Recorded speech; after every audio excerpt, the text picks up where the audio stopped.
A very good evening to you and welcome to BBC News. The Commons Speaker, John Bercow, has made a strong condemnation of Donald Trump, saying he wouldn't allow him to address Parliament. The President is due to visit the UK later this year for a state visit, which was expected to include an invitation to speak to MPs and peers. But Mr Bercow told the Commons Mr Trump's views on immigrants and women were unacceptable. I would not wish to issue an invitation to President Trump to speak in the Royal Gallery.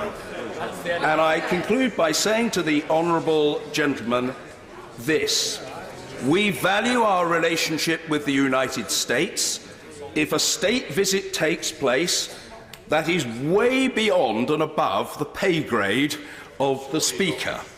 However, as far as this place is concerned, I feel very strongly that our opposition to racism and to sexism and our support for equality before the law and an independent judiciary are hugely important considerations in the House of Commons.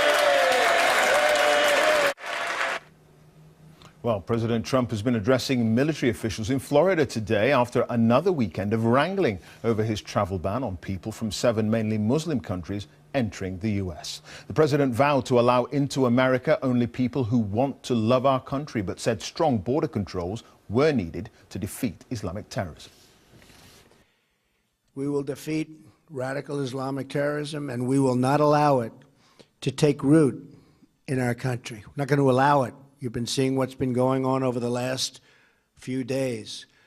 We need strong programs so that people that love us and want to love our country and will end up loving our country are allowed in, not people that want to destroy us and destroy our country.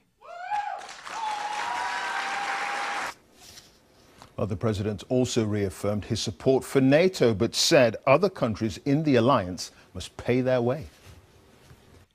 We have your back every hour, every day, now and always. That also means getting our allies to pay their fair share. It's been very unfair to us. We strongly support NATO. We only ask that all of the NATO members make their full and proper financial contributions to the NATO alliance, which many of them have not been doing.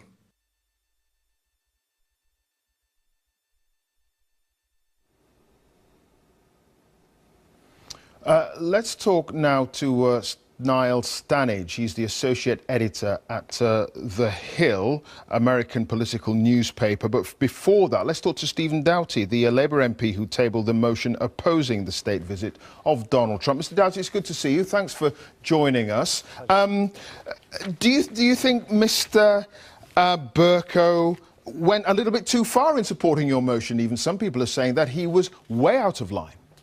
No, I don't think he did. He is speaking up for Parliament and the role of our Parliament as a beacon of values and democracy in the world. And I think, given the outrage at the President's comments from across all sides of the House, over 170 MPs had signed my motion. I think he was right to speak up for the standards and principles that we all hold.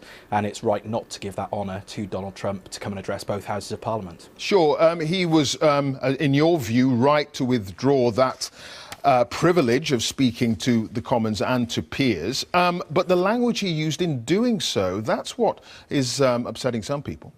Well, obviously the Speaker is responsible for his own language, and I'm sure he thought a great deal about what he was going to say.